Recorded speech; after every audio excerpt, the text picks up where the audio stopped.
Hello, welcome to another happy episode of On the Floor with Wayne and Rob. I'm Wayne Highlander, National Sales Manager for Bona Adhesives. I am Rob Happy Johnson from Bona Training. You look fantastic today, Rob. How you doing? Oh, you know what? I'm feeling good too, man. You look good. Thank you. You look good. Yeah. Yes, sir. Yeah. A little color. Yeah. Mm-hmm. Well, Rob, did you happen to watch the hockey game yesterday? I don't watch hockey, Rob. Well, yesterday was the national one. You know, once a year they do the big outdoor game, the Winter Classic. Yeah. Featuring my Boston Bruins and Greg Bethune's Pittsburgh Penguins. Okay, nobody knows Greg. Yeah. Everybody knows Greg. I did not see it. Greg has been with Bona now for 110 years. Everybody knows Greg. Okay. Everybody knows him.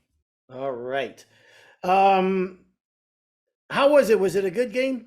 Well, I'm going to be brutally honest here. The first two periods sucked. It was like they didn't know they were in a real hockey game. You know, it was outdoors. They played it at Fenway Park. It was outdoors. And it's, like I said, it's a big national game, right? So they had their families there, and, you know, it's outside, and it's Fenway, and they dressed like baseball players before the game started. I mean, it was quite the production, okay? Bobby Orr came out, and Jason Varitek, you know, the old catcher for the Red Sox, won a couple World Series. So it was great if you're, you know, a Boston guy. But then once the game got going, the first two periods were kind of like a snooze, like almost like the NFL All-Star game. You know what I mean? Not really.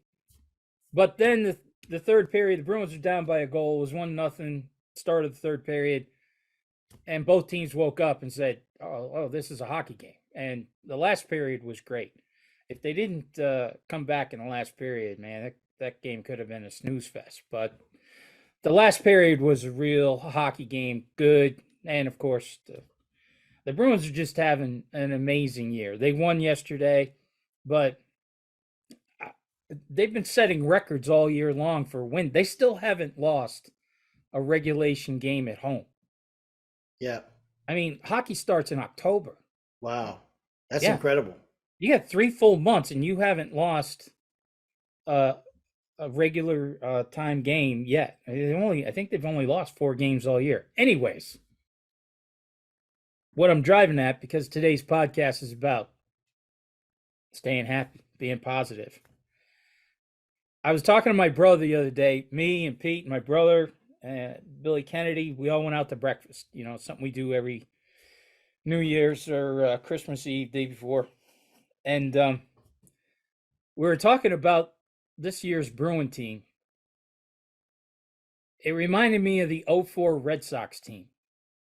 Just doing amazing, but goofy as hell. I mean, just having a ball.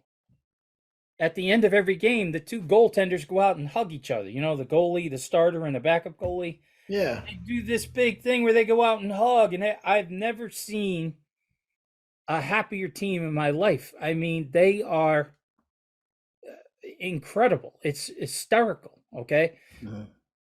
We had a new coach, and I was thinking, geez, a new coach, I don't know, this could be a rough year for us and everything. Like I said, I don't know what the guy's doing, but I have never seen a happier team in my life, to a point where the Bruins are looking at bringing in this kid who is an amazing player up in the juniors in Canada, but has a nasty background. He was accused of doing some bad things when he was in high school, and and the players got together and told the owner and the general manager, we don't want this guy. And he would have been a huge addition to the team. Wow. He's a player, right? But they said, no, we don't want any bad vibes. We don't want this guy. No kidding. The team went, yeah. Wow. It's kind of crazy to hear this in professional sports, right? Mm-hmm. But that's what's going on, where the team had a meeting, said, I don't know about you guys, this guy could, mix up our chemistry, take away our happiness. Wow. They went to the general manager and said, yeah, why don't we pass on this guy? So as soon as the GM hears that, they're like, yeah, he's out. Wow. I wonder if that guy will ever play them. You know, he hasn't been picked up yet. Interesting. Yeah, somebody's going to get desperate, and they're going to need some. He'll get picked up. I think he'll get picked up eventually. But anyways, I just thought it was a little story we'd tell about being happy. Yeah. As a sidetrack to that, I used to have a friend named Pete Hayes.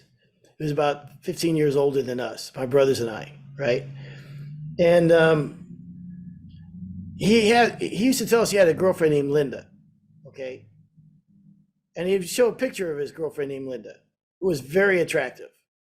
Pete was not an attractive man. He's passed away now, so now you can Pete was walk all over his grave right now. Pete was a big boy. He was like 360 pounds. He had a military crew cut, and he was stuck in the 50s, okay? And he had a big, boisterous voice, and was just not a nice guy. But he would always tell us about his girlfriend, Linda.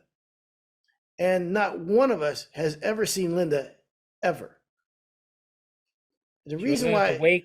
Not at the wake, not at the funeral, nothing. No, we kind of lost touch with him before he died. I don't know whatever happened there. But I started thinking as you were telling that story, you mentioned your friend Pete, that we've never seen Pete. He's never been on the podcast. He's real, right? I mean, you're not making this guy up. Is Pete real? He's the most real SOB you ever met in your life. And I'll tell you, I hope... Well, I haven't met him. I hope you don't meet him, okay? Because... He's hot? And by hot, I mean mad? He's not crazy about the way you treat me on the podcast. Okay. So I think he's got a score to settle. You know what's funny you said that? I was doing a class in Albany back in August. First week of August, I was doing a 2-day class in Albany. And one of the guys who comes in, he goes, oh my God, I love you and Wayne. The podcast is awesome. You know, just going on and on and on. And he's telling everybody, you know, there's a few other people there who didn't listen, didn't know about us, and there were some other listeners. But he's making sure that everybody got it right. You know, downloading it, finding it, and everything. He's going out of his way. So we're sitting during lunch one day, and we're all talking, and he said, hey, I got a question to ask you. Is Pete real? Yeah. Pete real? Yeah. And I said, let me tell you something. He's the most real son you ever met. Yes, he's real. Okay. I go, this guy will chew through a brick wall and come out looking good on the other side. Okay. And he's just like, oh, I don't know. I hear the stories. Well, don't you think the guy who runs the distributor there, now he's known Pete for 20 years. He comes up and he goes, hey, I just got a call from Pete. He's on his way over. He needs to pick some stuff up. And I said, oh, okay. All right. You got it. Here we go. Here we go. So I said, when he gets here, send him up, will you please? I go, tell him there's some food up here. Tell him we're having lunch and there's, you know, plenty for him. Yeah. So about 15 minutes later, Pete come walking in. I said, Pete, this guy right here, he didn't think you're real. Pete's a quiet guy, okay? Pete's a very quiet guy. He goes, no, I'm pretty sure I'm real.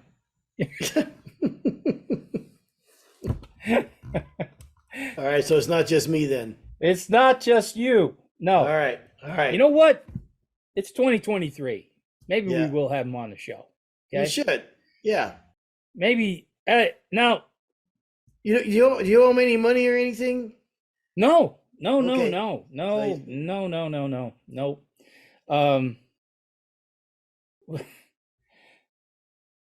At that school, though, he gave me one of the best compliments I've ever had anybody give me in my life, and it came from Pete, which knocked me over. You know what I mean? You know, you don't get a lot of compliments from your brother. Pete and I are more like brothers than we are friends. Yeah. So Pete, you know, we're going to get the class back going. He's got to get back to the job. So he stands up and he said, that guy who said is Pete real was also wearing an on the floor T-shirt, and Pete had never seen an on the floor T-shirt. So he sees this guy's T-shirt. He looks over and he goes, "Only rock stars have their face on T-shirts. You know that, right?" That's pretty cool. Yeah, so that was pretty cool. good. Yeah, and then as he's leaving, he's like saying goodbye to everybody. And like I said, one of the best compliments anybody ever gave me. He said, "I've been working with him since 1982," pointing at me. Yeah.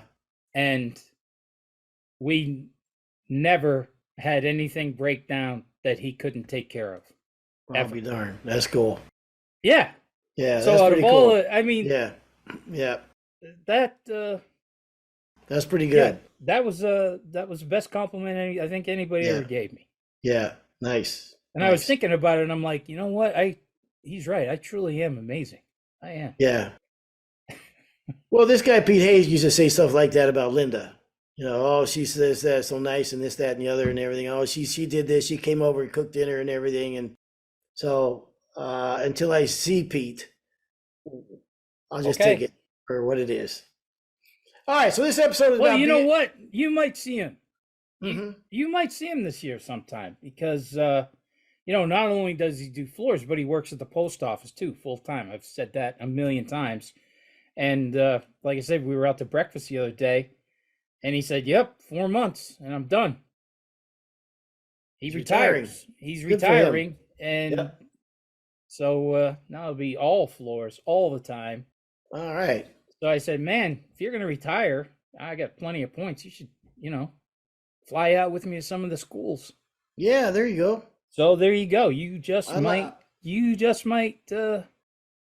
I think you and Pete get along pretty good. He's a huge music guy too. Oh, nice. Big time music guy. So. Well, I'd love to meet alleged Pete whenever it happens. So. The alleged Pete.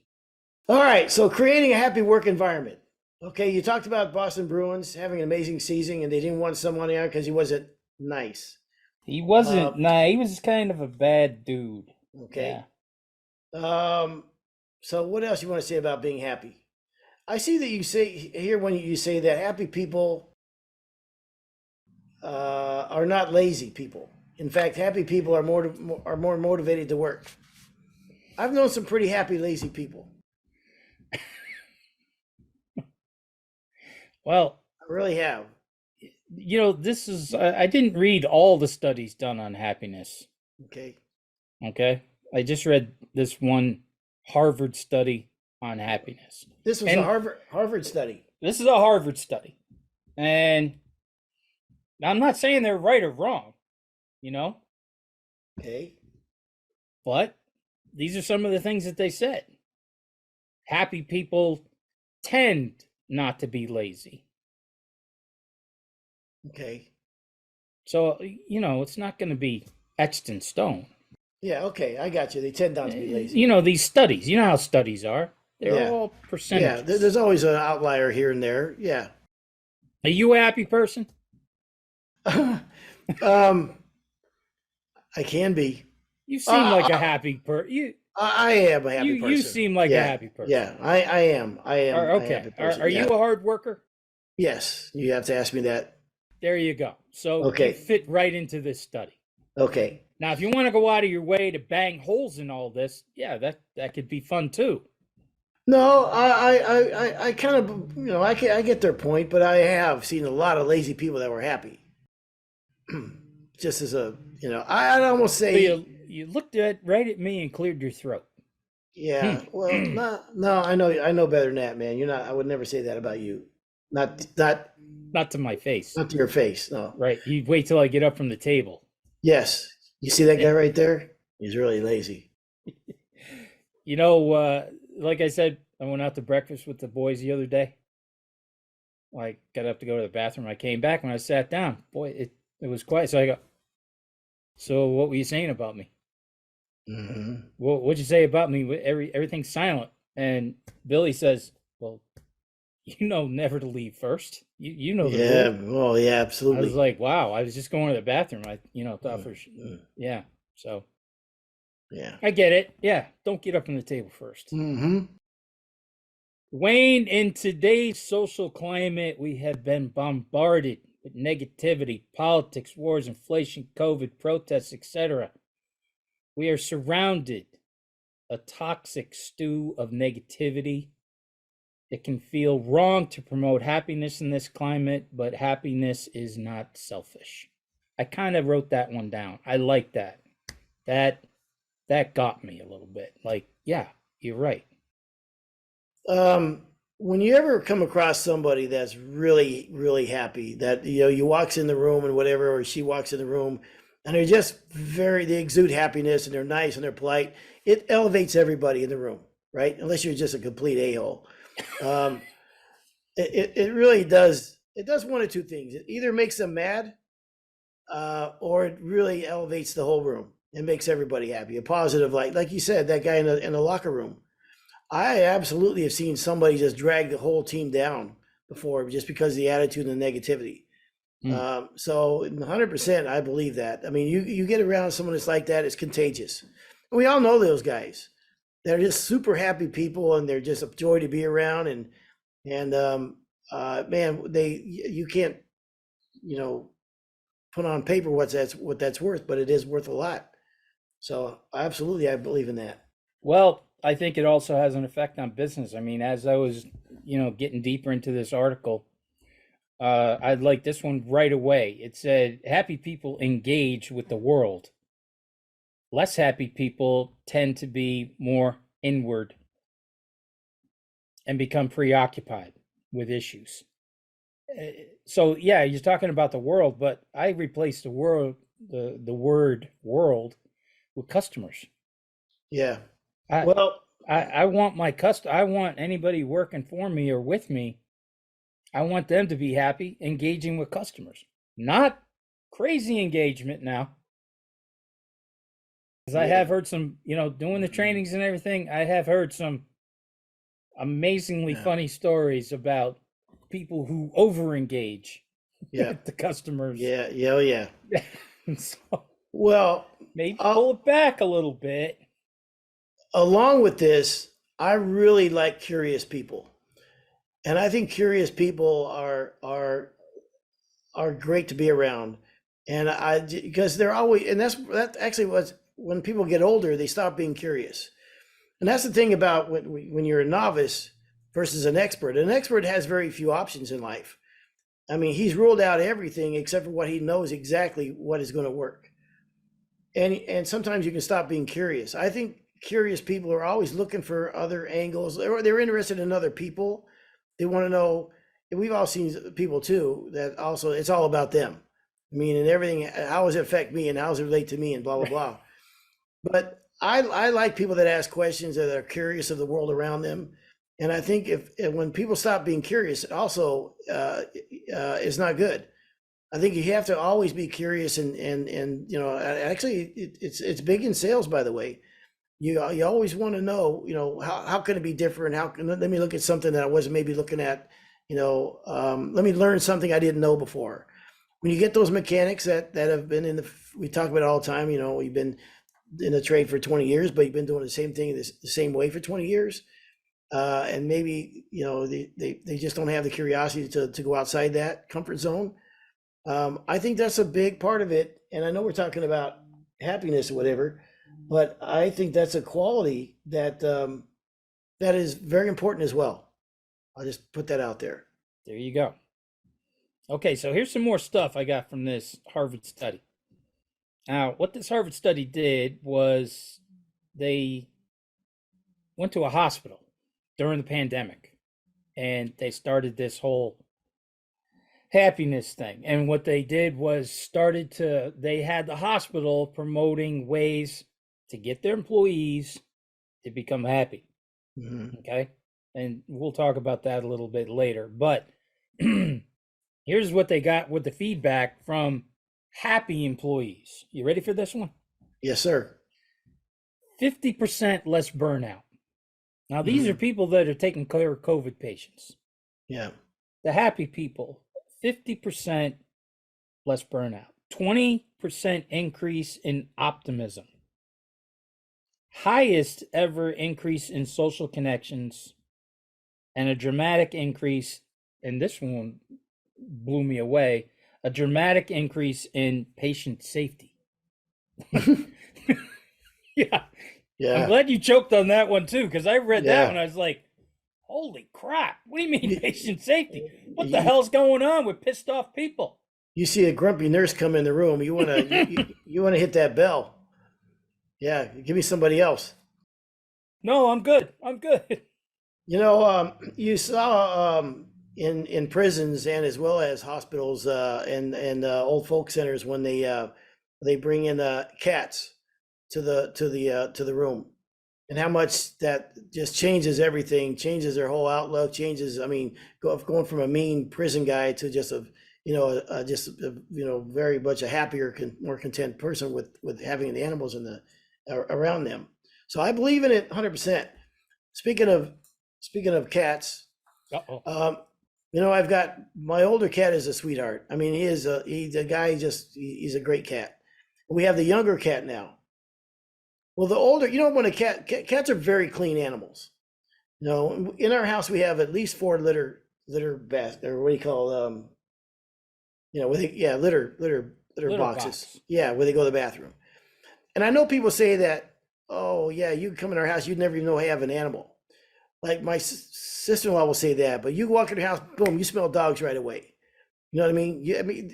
You go in her car, it smells like dogs. So that's her life. I'm not complaining, but cats are very clean. We have 4 litter boxes, and Judy cleans them daily, like several times a day. You never know until about a month or 2 ago, when their oldest cat, all of a sudden, he's not covering up when he goes to the bathroom, he doesn't cover it up anymore.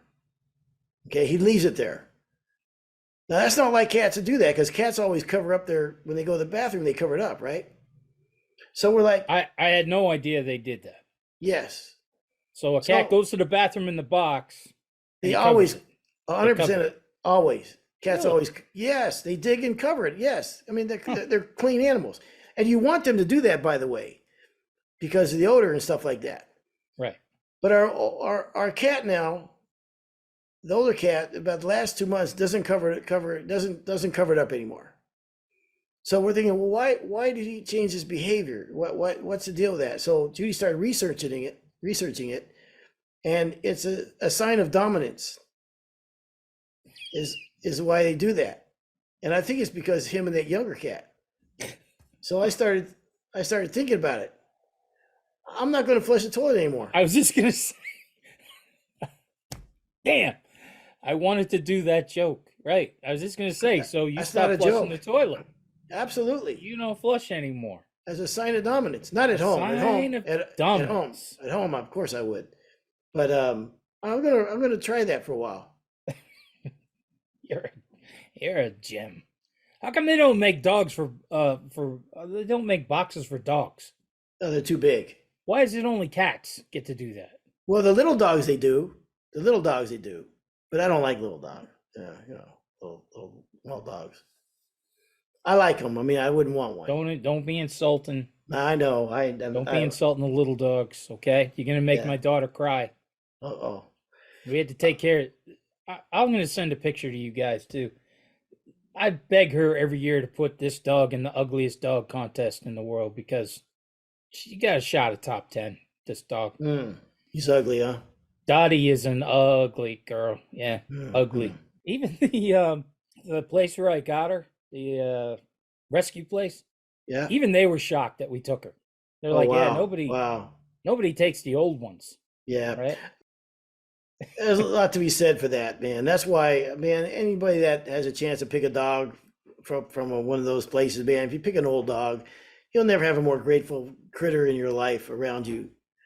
So I'm a big fan of that, man. Pick an old dog. This dog is homely though. Oh, really? Oh yeah. Send me a picture of her. Right now? No, when you get a chance. Okay. Let's just stop the show so you can send me a picture of her. But you bring up a good point when you talk about happiness, Rob.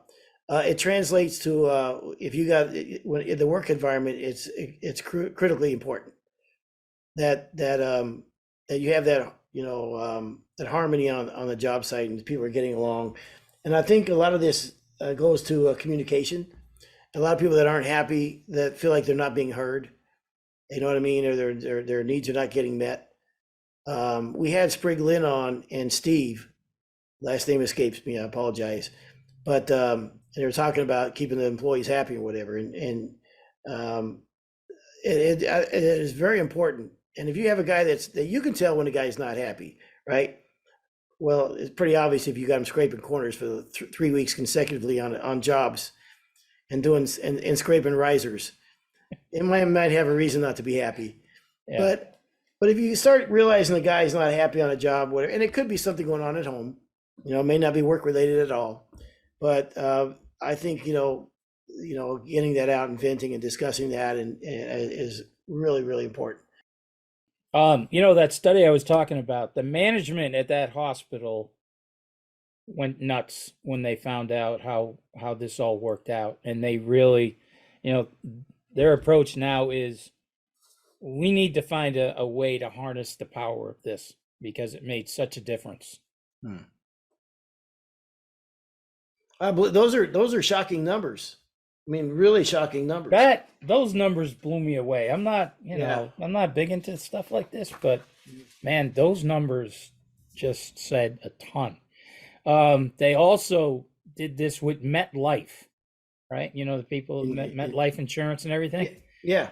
They did it with MetLife, the same thing, the happiness thing with their employees. Because now they're thinking, well, that was just nurses and doctors and COVID and this and that. So let's try it in a commercial. Long story short, employee happiness, they had a 37% increase in sales and productivity. Yeah. So we're 37% increase. Those are some wild numbers. And we're kind of joking around a little bit about this, but damn it, that cannot be denied. That's massive. I mean, yeah. But like, what else could you do if you had to get 37% more productivity out of your employees? How much money you'd have to spend and how many things, and maybe you'd have to hire somebody else and this, that, and the other. But that's probably a relatively inexpensive investment in yourself and your company and your employees. Exactly. To get that much productivity. Yeah. That's a big deal. That 37% in sales and productivity, I was like, that's nuts just for changing somebody's attitude. Yeah. And I don't think anything's forever. I mean, you have someone or you could be that person that's not happy. And it hasn't. Listen, I've said it before. I worked with a guy in International Harvester, and he was the most miserable guy at parts department on the counter. The guy was beyond miserable. And when a couple of years goes by and I wasn't working with him anymore, another guy mentioned his name. I said, that's the most miserable guy I've ever worked in my life. He goes, no, are you kidding me? He's phenomenal. I go, we're talking about a different guy then. He goes, no, you're talking about Fred, right? I go, yeah, worked the counter. He goes, yeah, he's the greatest guy I've ever been around. Oh my God. I said, you got it. There's something, it cannot be the same guy. He goes, no, he changed jobs. We have him doing something else now. So, and not only is that, he's our best guy. So, sometimes guys are in a niche that they just like to do certain things. Your sanding guy, who might be a great sander that also installs, begrudgingly, maybe would rather be on that sander all the time. And maybe that makes more sense. You know what I mean? Absolutely. So, I don't know. No, that's perfect. That is absolute perfect. You're right. Well, I know me personally. Do you? I'd rather be on a sander all day long. Yeah, and I would not want that. Yeah. Well, of course. Yeah. I would. That's why we do the show together. Yeah, I mean, I'd want to be sanding half the time, but I also want to be installing.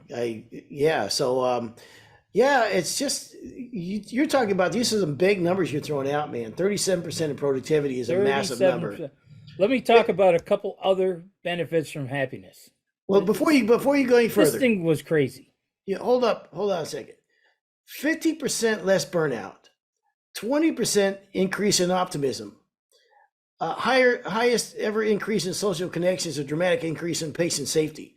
Well, we don't care about patient safety in our industry, but those are incredible numbers, man. Yeah. This is something when, again, this is January, this beginning of the year. This is something to really think about with yourself and your employees. And I'll tell you something else. With your relationships, your wife and spouses and boyfriends and girlfriends and those type of things. I don't like arguing. I don't argue. We get along. My wife and I get along fantastic.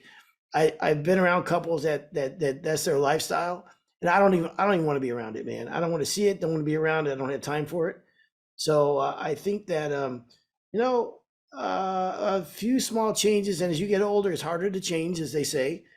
But you know what? This is an investment in yourself, and a whole lot beyond that. So Well, I know it's an investment in ourselves, but for guys who own companies and are running companies, you got to look at these numbers.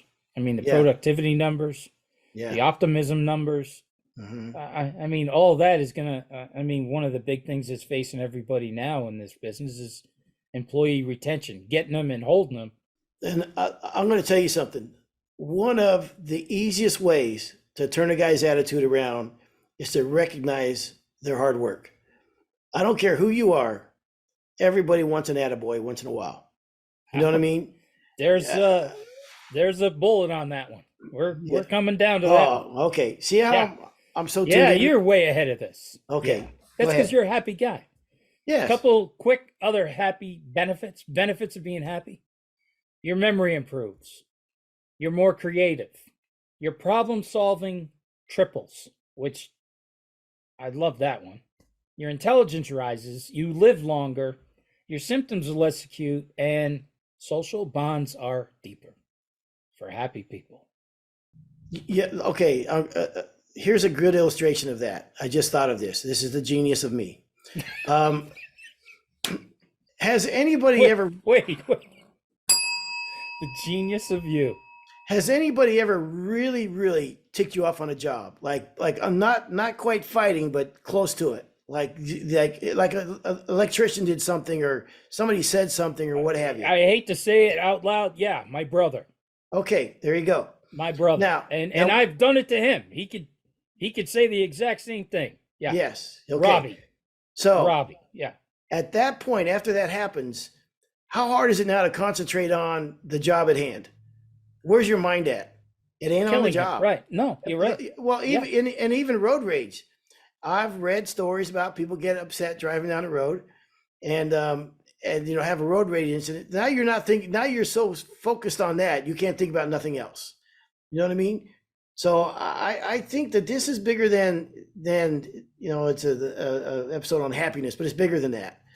Because when you get that ticked off, and you're even someone sends you an email that rubs you the wrong way, it just takes all your focus away from everything else into a negative avenue. And I'll tell you, sometimes taking a time out is one of the best things you can do. Go for a walk.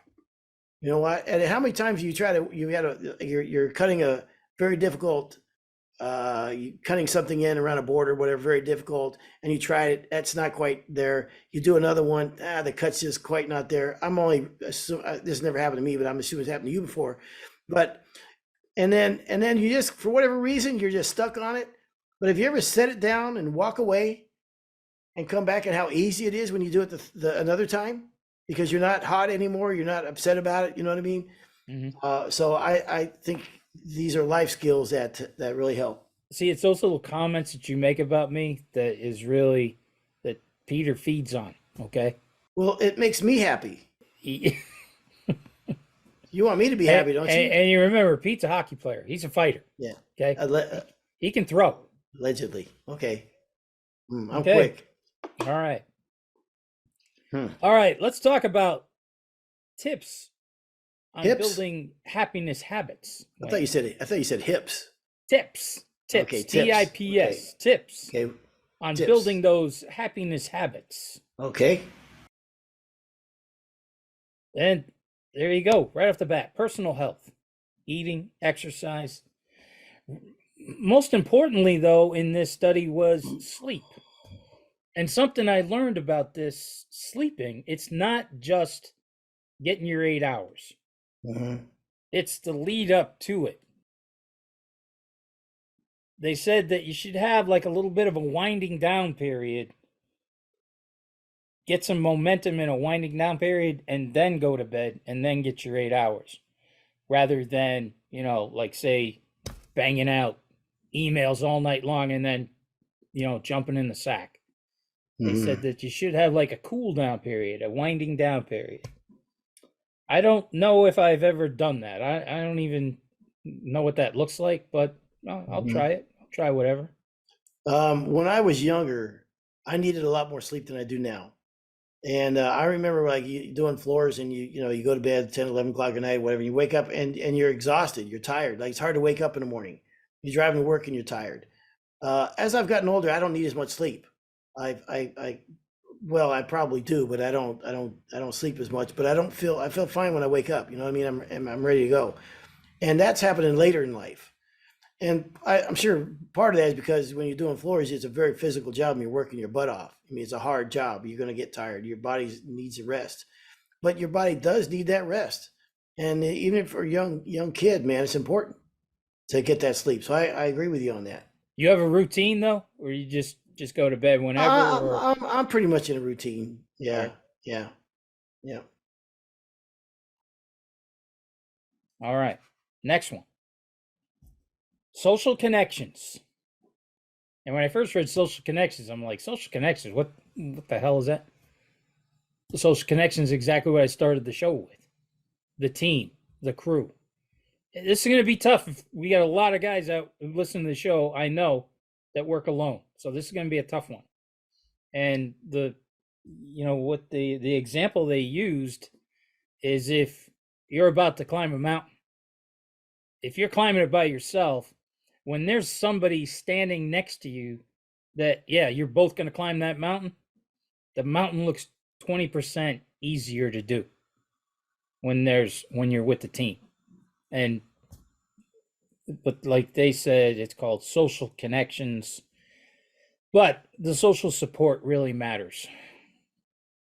And you're going to get more productivity if the team is working like a team. And I go back to, just the way the Bruins are playing this year. I mean, it's hysterical to watch because they're like goofy having fun for a hockey team.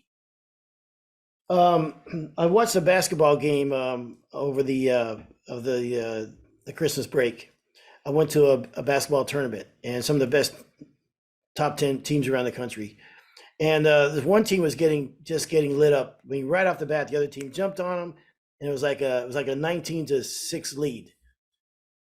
And then all of a sudden, you saw the other team pass the ball, pass multiple times before they went to the basket. And they turned that around. I mean, and by the end of the game, they blew them away. But the other team, I thought, well, gosh, this is a mismatch. I mean, the other guys that had jumped out to a 19-6 lead, the guy was like a 6'9", they had a 6'11", 6'8" guys up front.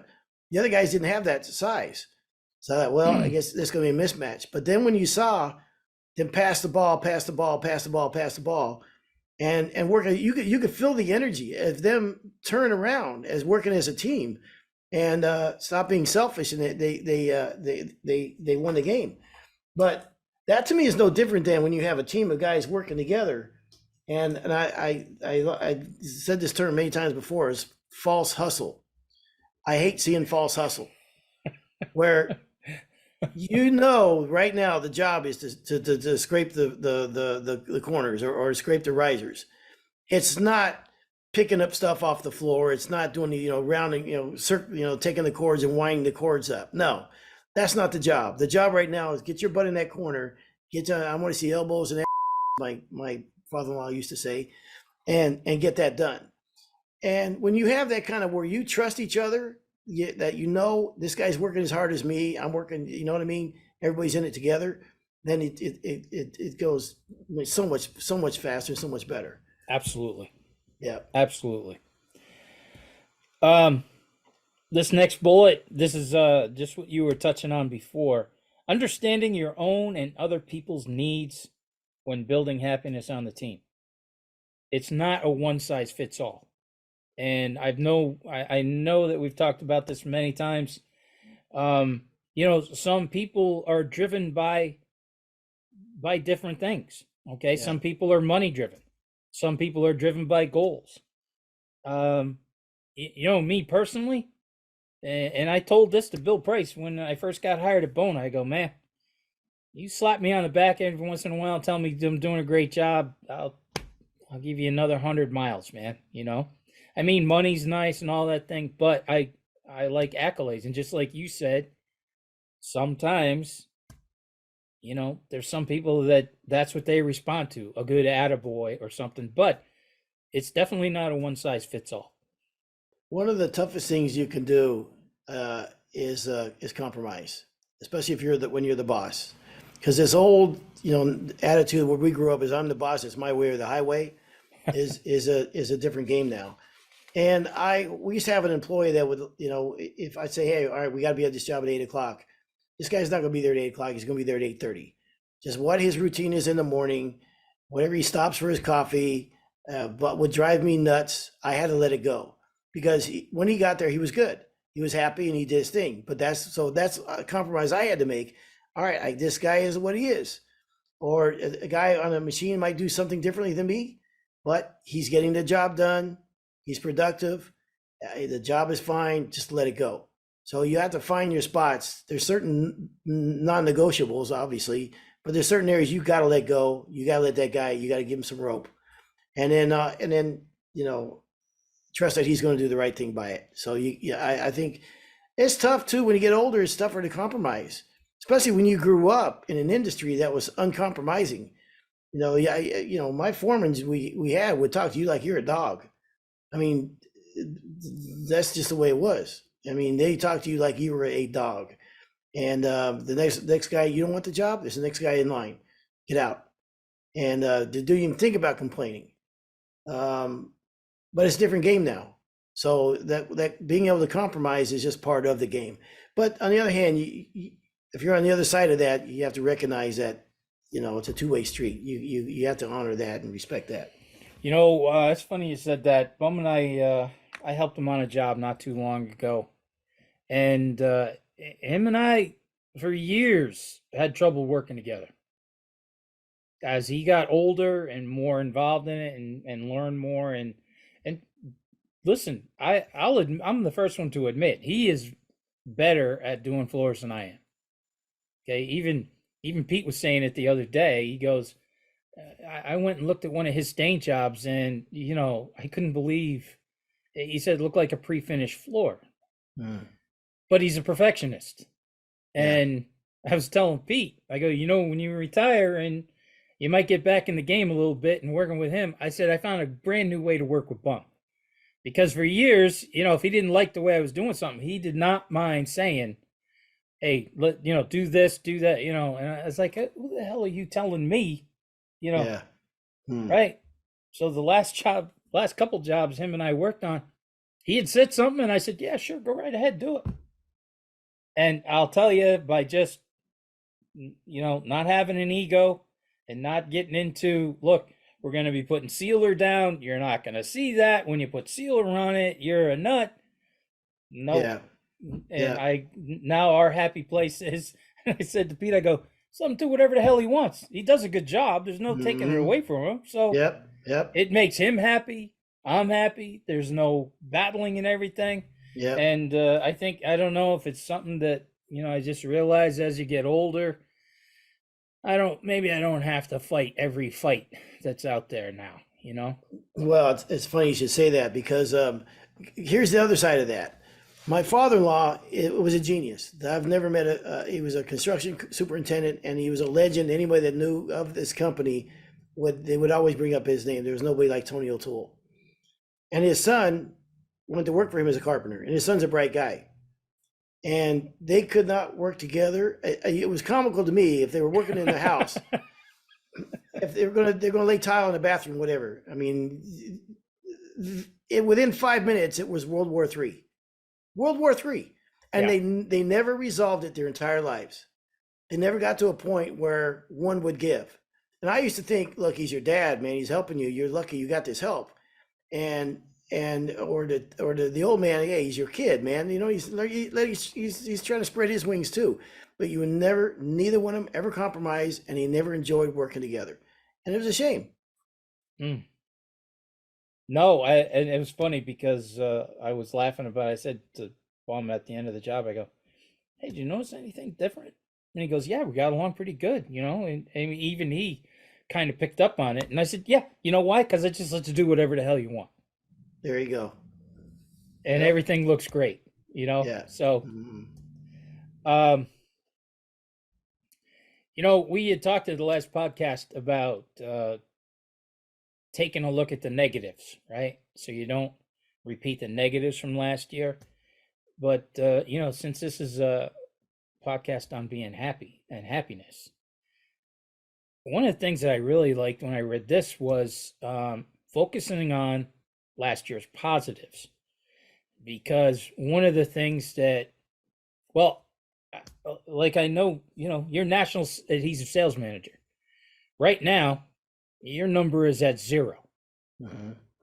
And you're thinking of, oh my God, I'm at 0.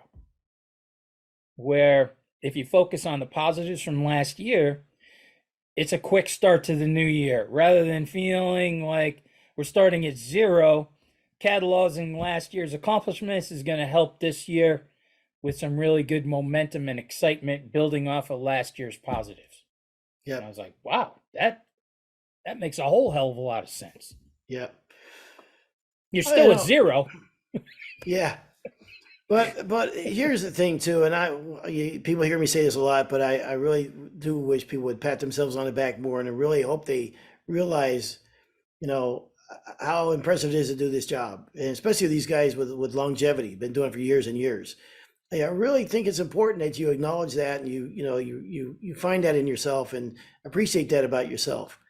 Um, and yeah, and even write down a list. Here's all the positive things we did last year. I Yeah, mean, you think about absolutely. it. If you did 50 jobs last year, I'd say most people get through this without having to do any sandovers, right? Maybe you got one or two. Okay. Look how many times you had to be damn near perfect to get paid.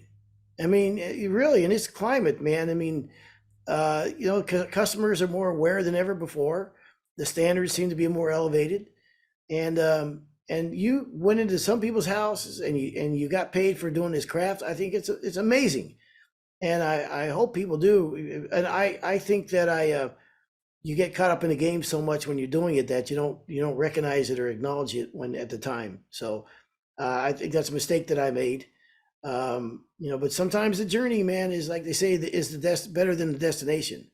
So I think that it's important to do that and recognize that, and recognize the people around you that have helped you in any way at all. Any way at all. The guys behind the counter are such a good help. To give them a, hey man, we bought came in here a lot of times last year. You always had the product for us. We thank you for that. Thanks for your partnership and everything, because it is a partnership. They're in it too. There ain't no easy job in this floor business. No, Working behind that counter. there really isn't. You're right. There's not an easy job here. You're right. Yeah, yeah. So I mean, what it would mean to the guy behind the counter to just say, hey, man, shake the guy's hand. I really appreciate everything last year you did for us, and appreciate everything. And it goes miles, man. It goes miles.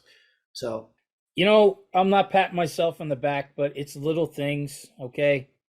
I was buying something. I had to go grab something Christmas Christmas night at the convenience store. I don't know what I picked up. But I walked in and this kid at the counter is like, "Hey, Merry Christmas." And I'm thinking, this poor bastard working Christmas Day, right? God yeah, knows how long he's been there. Christmas Day, big smile on his face, wishing everybody who walked through the door Merry Christmas. yeah. So I said, "Oh, give me that $5 scratch ticket there." And he gave me the ticket, and I just turned around and handed it back to him. I go, "Here, Merry Christmas, man." And oh my God, you should have seen the look in this kid's face. For $5, I would hope that he would want some money off of the damn thing. But I have a problem with that. uh-oh. I really do. I probably wouldn't have done it if the kid wasn't so nice and said, "Hey, Merry Christmas" to me, as soon as I walked through the door. Very happy. If there's one thing I'm not going to buy somebody is lottery tickets. If that dude cashed out for, he won $3 million, that's a problem. Wow. You know what I mean? I'll give the guy $5 or I'll do whatever, but I'm not buying anybody a lottery ticket. Just would in feel case they win. Of course. That's the reason. Of 100%. Didn't we just do a 45-minute show on being happy? Look, that's got nothing to do with being happy. You want to talk about making me unhappy? If I give somebody a $30 million lottery ticket, that falls under the category now of stupid. So, hey, honey, guess what happened? Oh, you're not going to believe this at work today. Yeah, I really like the guy behind 7-Eleven. So I got him a $5 scratch off lottery ticket thing, and he won $30 million. Isn't that great? That's not great. That's bad. Wow. You got a different way of looking at things, man. Are you telling me that you'd be okay with that? Rob? I'm thinking. Okay. Well, I'd have to be okay with it. What am I going to let it? And maybe I'll give him a buzz and he could, maybe he'll give me a chunk. I don't know. Okay. If you were that guy at the counter and you won, would you keep it all? Or would you try to find the guy who gave it to you and split it with him? I keep every dime of it.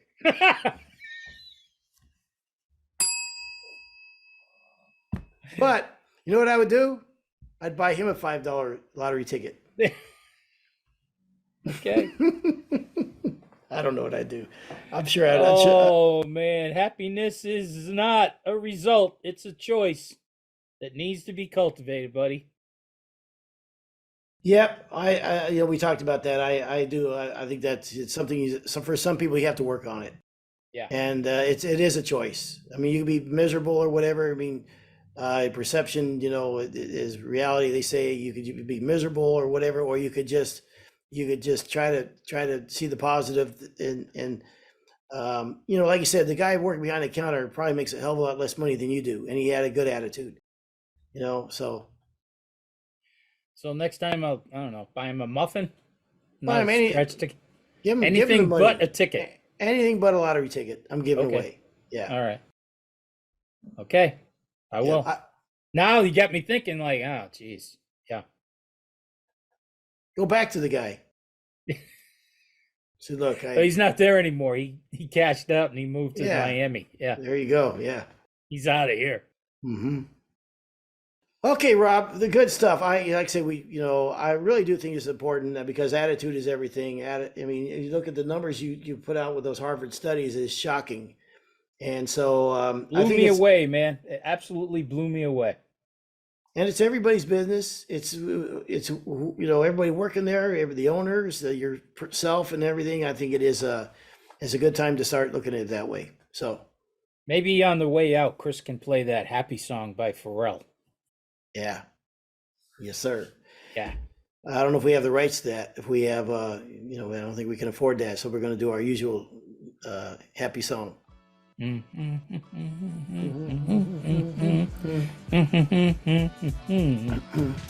that song makes me want to dance a little bit. Well, there you go. Save it for later. Save it. Yeah. All right, Rob. Thank you very much. Appreciate it. Good job. And this has been another episode of On the Floor with Wayne and Rob. Please stay tuned for another episode.